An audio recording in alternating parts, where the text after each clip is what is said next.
మేడ్చల్ జిల్లా కుత్బుల్లాపూర్ నియోజకవర్గంలో 2 రోడ్డు ప్రమాదాలు సీసీ కెమెరా దృశ్యాలు చూస్తే ప్రజలారా మీకే అర్థమవుతుంది. కేవలం నిర్లక్ష్యంగా వాహనం నడిపి 2 ప్రాణాలు బలైపోయినాయి.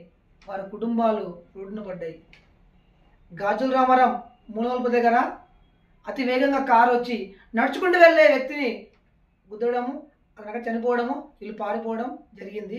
మరొకటి పాలకంపెనీ దగ్గర కట్టమైసం దగ్గర పాలకంపెనీ దగ్గర నడుచుకుంటూ రోడ్ క్రాస్ చేస్తున్న వ్యక్తిని ఒక 2 వీలర్ వాహనం ఓవర్ స్పీడ్లో గుద్దడం వల్ల అతను స్పాట్ చనిపోయాడు.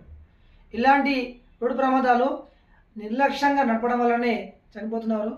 తల్లిదండ్రులకు చిన్న మనవి, మీ పిల్లలకి మీరు బండ్లు కార్లు ఇప్పిస్తున్నారు, వాళ్ళు ఎక్కడికి వెళ్తున్నారు, ఏం చేస్తున్నారు ఒకసారి ఆలోచించండి. వాళ్ళ వల్ల కొన్ని కుటుంబాలు రోడ్డున పడుతున్నాయి. ప్లీజ్ దయచేసి మీ పిల్లల భవిష్యత్తు గురించి మీరు ఆలోచించండి. చాలామంది చాలా ప్రమాదాలు యువతలు జరుగుతున్నాయి. దయచేసి ఒకసారి ఆలోచించండి ప్లీజ్. ట్రాఫిక్ పోలీస్ వాళ్ళు చాలా పటిష్టంగా నిబంధనలు ఉన్నాయి కూడా యువత మేల్కొనలేదు. ప్లీజ్ దయచేసి మేల్కొనండి. యువతలో మార్పు రావాలి. మీరు వాహనం నడిపేటప్పుడు జాగ్రత్తగా నడపండి. మీ వల్ల ఎదుటివారి ఇలా ప్రాణాలు కోల్పోతుందని చెప్పి మాకు విన్నపం.